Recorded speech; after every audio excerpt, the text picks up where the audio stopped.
Hello everyone, Dr. Amanda here. For those of you who don't know me, I am the owner and veterinarian at Shepherd of the Hills Veterinary Clinic in Branson, Missouri. I'm making this video today for people who either have a newly diagnosed diabetic patient or maybe they have a diabetic pet and they're not sure exactly what to do, or they don't understand it, or they need help with some things. By the end of this video, you should know how to help your dog or cat with his or her diabetes.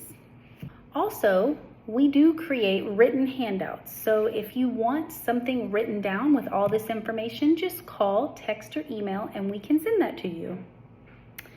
The first thing I would like to make very clear about diabetes in dogs and cats is that it is not the same as with humans. So while there is some overlap in the control, the diagnosis, the pathology, and the maintenance of diabetes, there are a lot of differences, and I encourage you to throw away any knowledge that you may have of diabetes as it pertains to humans and pay attention to this video and learn it as if it was new material. Let's just start with the basics. What is diabetes? So insulin is made in the body by your pancreas. There are special cells called the islet cells, and they produce insulin in response to how much glucose or sugar is circulating in your bloodstream. When the pancreas stops producing insulin, the glucose will be elevated and get really high. This can cause increased thirst and urination, lethargy, anorexia, vomiting, tremors, even up to seizures, and in severe cases, coma and death. So it is a very serious condition. Let's talk about cats with diabetes. Cats usually have the same pathology actually as humans do. If they are overweight and they don't have a healthy lifestyle, they're sedentary, which cats usually are, they are prone to developing diabetes. That means that if we can maintain them at the proper weight and have a proper diet and have them a nice exercise program, they can actually go into remission and revert back to normal. We will talk about things in this video on how to get your cat into remission or give them the best chance possible to get them into remission. So let's talk about how do we know if someone has diabetes or not, other than the clinical signs. We measure the blood glucose. Now, as far as my knowledge goes, I'm pretty sure that most all creatures are the exact same. Dogs, cats, humans, horses, guinea pigs, you name it. We all have the same blood glucose concentration of about 80 to 120. So anything outside of that range is considered abnormal. Now, the biggest difference between dogs and cats and humans is dogs and cats are very tolerant of higher levels of glucose than humans are. But all species across the board are not tolerant to low glucose or low blood sugar. And I will talk about that more in depth later. Let's talk about now what is a controlled diabetic versus an uncontrolled diabetic. When we talk about a controlled diabetic, that is basically a normal, happy, healthy animal. They're eating and drinking normal, they have energy, they're at a good weight, they're feeling good, and they're being themselves. An uncontrolled diabetic is a pet who has increased thirst and urination. They might be having potty accidents in the house. They also probably don't feel very good. They don't have as much energy. They're lying around and they're lethargic. They might not be eating as much and they're losing weight and sometimes even vomiting. So those are all signs that the blood sugar is not in control. Now let's talk about a cat who has been diagnosed with diabetes. What are your treatment options? You have about 5 choices for treatment options in cats. There are 3 types of insulin and 2 types of other medications. There's Humulin and insulin that is made for humans, hence its name. It is the most economical option that you have. It's about $35 a bottle, which will probably, run you about $25 a month when you factor in the syringes and the insulin. The downside is it is made for humans, so sometimes we do have some difficulty getting some patients regulated on that, but most of them do quite well. They might just require higher doses and closer monitoring. The second option you have is Vetsilin. This one is made specifically for dogs and cats, hence its name Vetsilin. This one, it is a bit more pricey at about $75 per bottle, and you're gonna average around $40 a month when you calculate in syringes and things like that. But the benefit is we usually gain control quicker and more effectively, and lower doses of insulin over time. The third option is Lantus insulin. That one is pretty expensive. It is about $400 a bottle. When we break it down by the month with syringes and everything, you're probably looking at around $115 a month. Now, the benefit, there's a huge benefit with this, hence the bigger price tag. It has a cyclic effect. So most insulins always just drop the glucose, and that is all they do. However, Lantus will drop the glucose, but when it's getting too low, it'll also stimulate the body to produce more glucose. So we prevent a dangerous condition called bottoming out, which is hypoglycemia, which can be fatal very quickly. So Lantus does provide that protective mechanism of a cyclic effect of stimulating as well as suppressing glucose. Also, cats who are on Lantus do have more chance of going into remission than the other types of insulin. So if your aim is to get your cat into remission, Lantus is a good choice for an insulin. Now let's talk about other types of medicines. There's two medicines. One is called Senvelgo and one is called Bexacat. Senvelgo is a liquid that you give by mouth twice a day. Bexacat is a yummy chewable treat that you give once a day. They both are palatable. Most cats actually do like them. So that is the good news. You do not have to force pills or liquids down your cat. You should be able to very easily administer these medications. So what are the cost and benefits? They are a little bit more pricey. They'll probably run you about $115 per month, but you're not having to inject your cat. So that's really nice. You don't have to worry about needles and syringes and giving injections and things like that.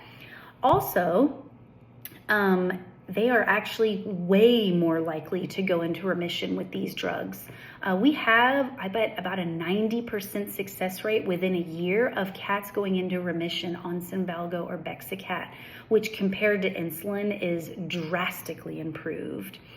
I encourage any cat to try these drugs first, because once a cat tries insulin, they cannot actually go to Senvelgo or Bexacat.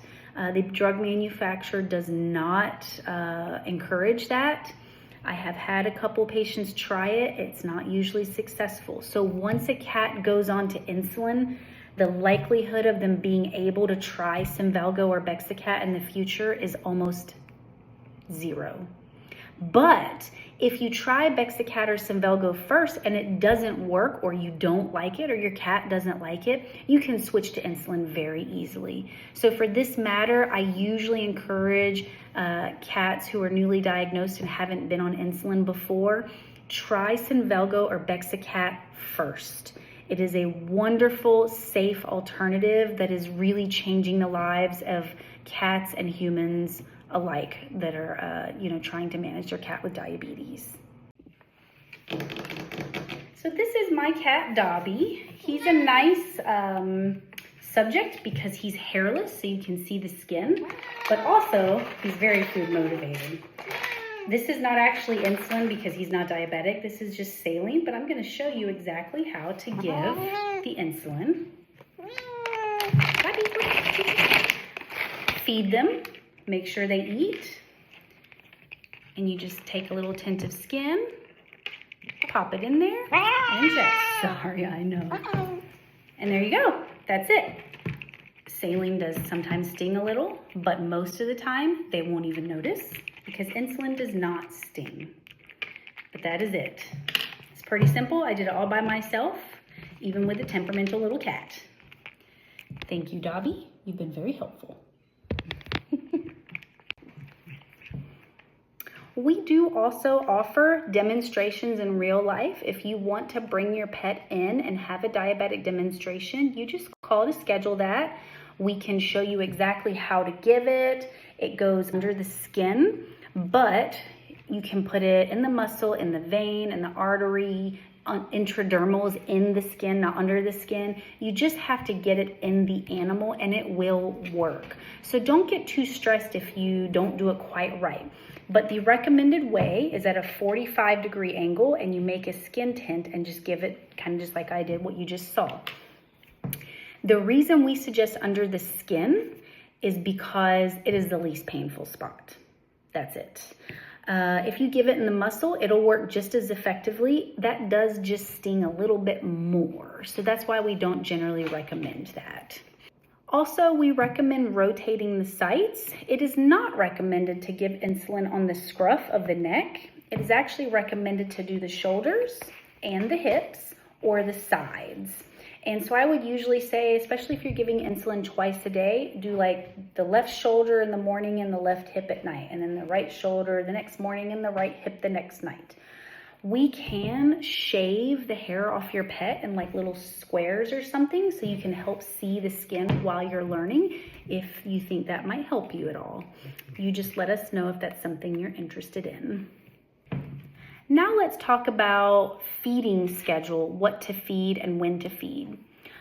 It is really important that diabetics learn to eat meals and not just leave food out all the time. I recommend every 12 hours because that is when we're going to give the insulin. Now, if you're on Bexacat or Prozac, those are once daily dosing, but I still think every 12-hour meal feeding is the healthiest for your animal because the glucose is naturally on a 12-hour cycle.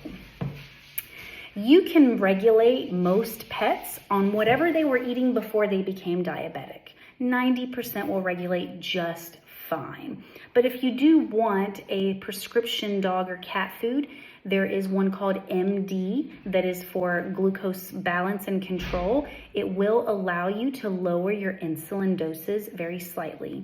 For cats on Bexacat or Senvelgo, the dose is the dose. It does not matter what you feed, how much your cat weighs, what their glucose reading is.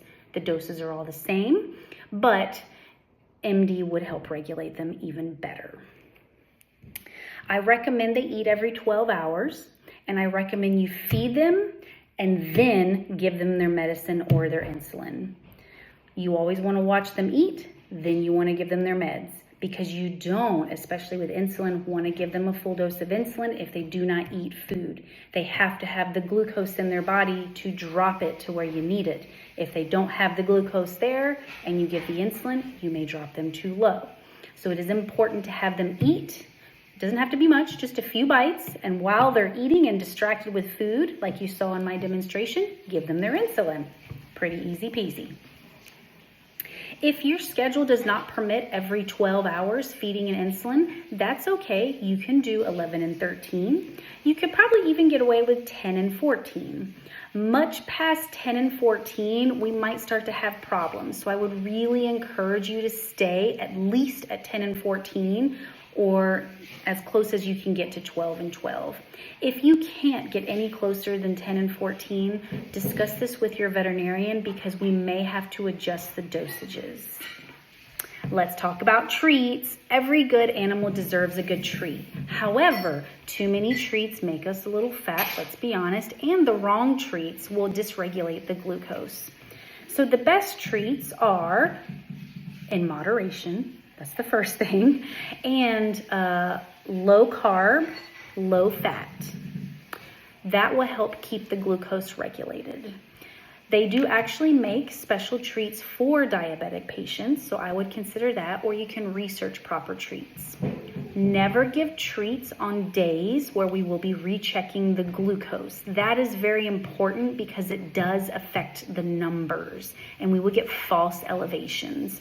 So on glucose check days, no treats.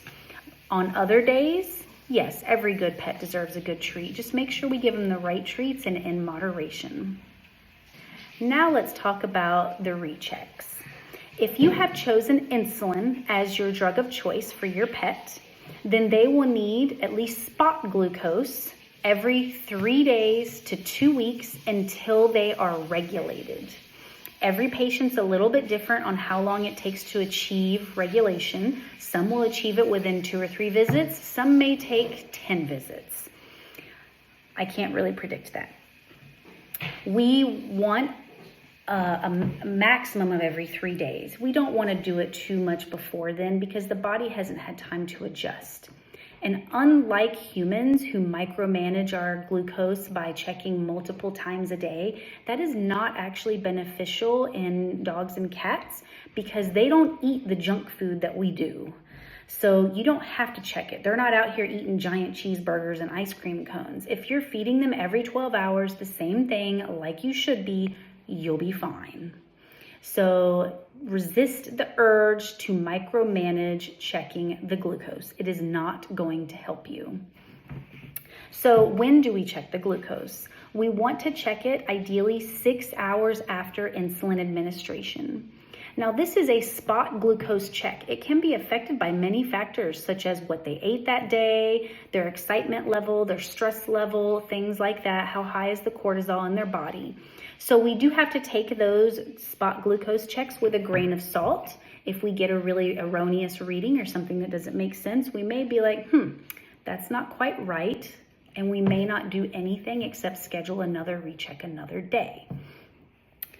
Once we get them in a good regulated range, then a month after they're regulated, we will come back and do a fructosamine check.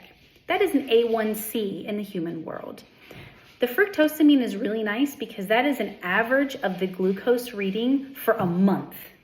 And it is not affected by stress, and it is not affected by what they've eaten or their excitement for that day.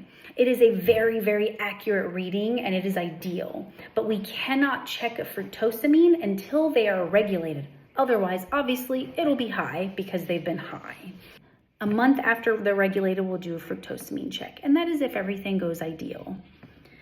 So what if things aren't going ideal? What if we are, 3 months out and our glucose readings are all over the place? We can't get them regulated. We are adjusting insulin and it's not making any sense.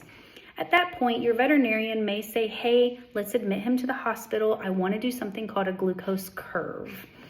We also may say, well, let's repeat blood work and make sure there's nothing else going on, or do a urinalysis, because even something as simple as a UTI can cause the glucose readings to just be out of control. So it is not out of the realm of possibilities that we may need to do more diagnostics and special testing even after we know they have diabetes. Now let's talk about what numbers are we going to aim for when we are trying to regulate our patient. As I stated before, the normal glucose reading is 80 to 120. However, with dogs and cats, we will not have that goal in mind. So a lot of cats and dogs will tolerate high glucose really well. We've had patients with like 540 or 600 and they're walking around honestly doing relatively okay. They're peeing a lot, they're drinking a lot, they kind of feel a little bad, but all in all, they're stable. If that was a human, we'd be in the hospital dying. Humans are super sensitive, and any glucose reading over like 160 and you're freaking out and you're trying to give insulin. But the one thing all species have in common, if we drop below 80, it is dangerous. When you get to about 60, you're getting the shakes, you're feeling queasy and hot, and you just don't feel good. Lower than 50, you're probably starting to vomit maybe. Lower than 40, and to be quite honest, you're probably on your way to having full-blown seizures and dying. So a low glucose is much more dangerous than a high glucose. And because we cannot micromanage our patients, and our patients can't tell us, hey, I'm feeling a little shaky, I want to eat a candy bar right now, we have to err on the side of a little too high than a little too low. So our glucose goal range is 100 to 200. If that was a human and they were at 200, the physician would say that is much too high, increase your insulin. However, as a dog or cat, if we measure it and it's 200, we are going to say that is an excellent reading and we're going to stay where we're at. So keep that in mind in the regulation process. Our goal is to reach a glucose of between 100 and 200. Also, I want to take this time to clarify, dogs and cats don't get a lot of the complications that humans do. You know, the diabetic neuropathies where humans have circulatory issues and their feet and hands can even, necrose and have to be amputated. We don't have those problems in dogs and cats. So you don't have to worry about, their limbs falling off. That is not going to happen because their blood sugar is 170. Now, unfortunately, cataracts are pretty common in dogs and cats, and to have their glucose regulated, it is the best prevention of cataracts, but anything below 200 is going to prevent them just as much as below 120.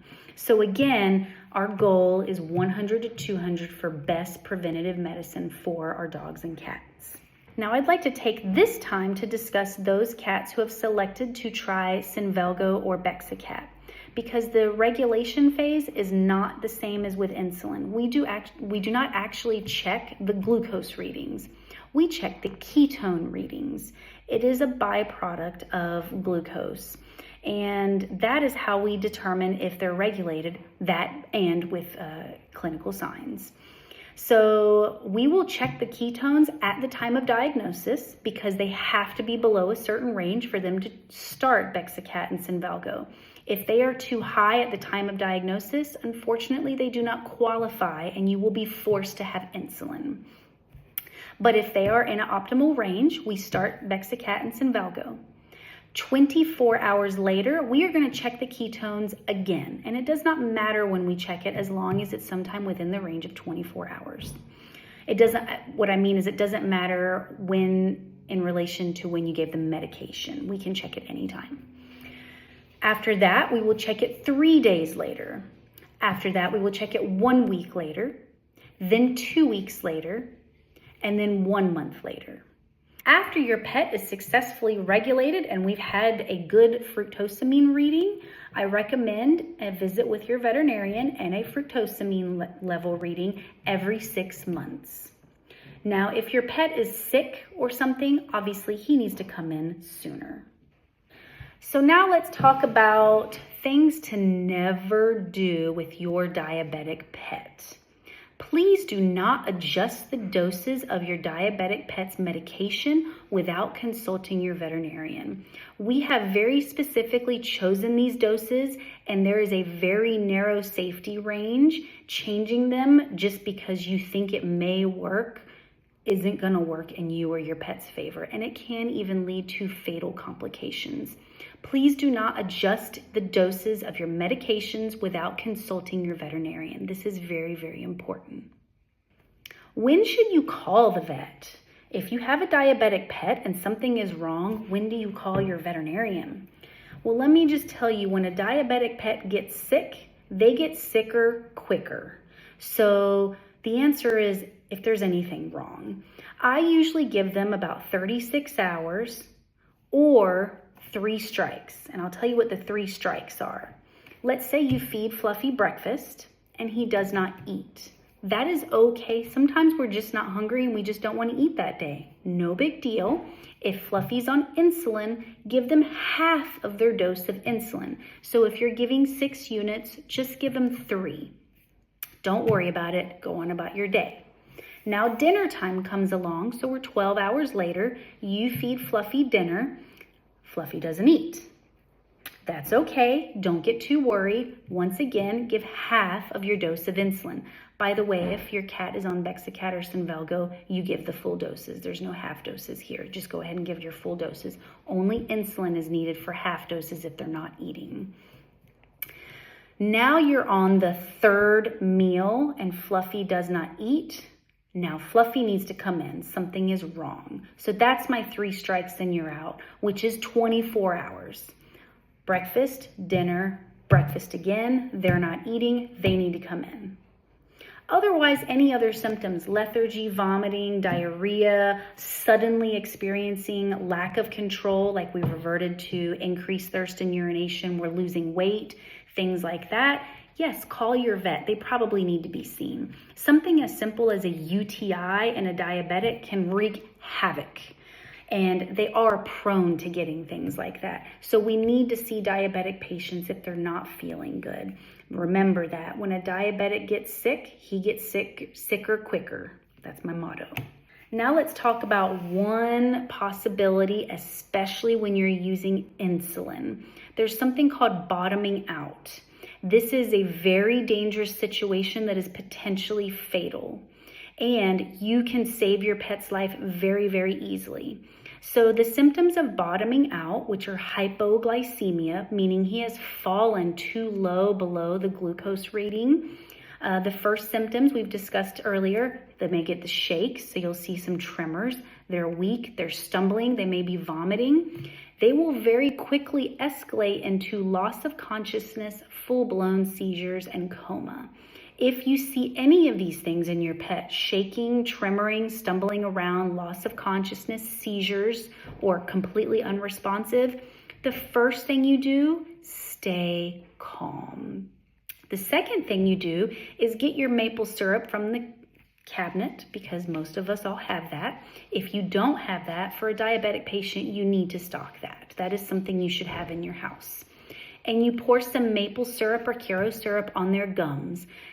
It is high in fructose, which is a cousin to glucose. It will spike that sugar up really fast. They don't even have to swallow it. It'll absorb through the gums. Put that on their gums immediately, just like a teaspoon. It doesn't have to be very much. And then immediately drive them to the vet. You do not need to rush. Do not get a speeding ticket or in a car wreck. Just calmly and safely take your pet to the veterinarian. Hopefully they will start to come out of it just from you putting the blood syrup in their mouth. But if they don't, once you arrive to your closest veterinarian, hopefully it's yours, but if it's not, if you're on vacation, go to the closest vet. If it's after hours, go to the emergency vet and tell them he's a diabetic. They will take him and immediately check his glucose. The last thing I want to talk to you about are a couple of things. One is a complication called diabetic ketoacidosis. This is something you have to watch for. They may not be passing out or having seizures or things like that from hypoglycemia, but if the glucose gets too high and they go into a hyperglycemic state, they can get diabetic ketoacidosis, which can be life-threatening. And they will probably need hospitalization and insulin CRIs. And the symptoms look strikingly similar to just unregulated diabetes. They're not feeling good, they're not eating, they're drinking a lot, they're peeing a lot, but the symptoms are more profound. They're usually completely anorexic and severely lethargic. And all they want to do and all they live for is drinking water. And they might even pee on themselves because they can't control it. This is a life-threatening condition and you need to get them into your vet. The last thing I want to talk about is something called the Freestyle Libre. It's very popular in the humans. You'll see a human wear them on their shoulder and is a continuous monitor for the glucose. It is very nice because you can wave your cell phone over it and it'll measure your glucose reading without having to stick yourself, or if it's a pet, without having to bring them into the vet. So this is really helpful for the regulation phase. Maybe your cat or your dog is just like, I hate going to the vet. I want to eat everybody's face off. I am super stressed, which isn't going to give us great readings anyway, because as we know, stress affects the glucose. This is an excellent option for those pets. It is a little bit pricey up front. You'll probably spend $100 to $170 to have it implanted. They usually will shave a spot on the side and plant it right there. And then they will really need to wear a t-shirt because they will try to scratch or chew it off. They're animals, that's what they do. But then you can download the app on your phone and wave your phone over it. And I usually have my clients send me an email every few days of all their glucose readings, and I can adjust their medications without them having to come in. The monitor lasts 2 weeks. After that 2-week mark, you can decide if you want to put it back on, or if they're regulated, we can convert to fructosamine readings after that. I will say with the Freestyle Libre, I can usually achieve control and regulation way quicker, usually within that first 2 weeks. But it's a little pricey up front, and there is the high risk of, even with a t-shirt, sometimes they're Houdinis and they can knock it off. And there goes your $170 down the drain. So there are a few complications with the Freestyle Libre, but it is an excellent option if we can get it on your patient and keep it on your patient. If you have any questions about diabetes and your pet, at Shepherd of the Hills Veterinary Clinic, we do schedule diabetic consults and demonstrations. Just call us today and we can get that scheduled, and a technician or a doctor will come in and show you how to give it or answer any questions you may have. Otherwise, I hope that you find this video helpful, and we look forward to getting your diabetic patient happy, healthy, and living a perfect life.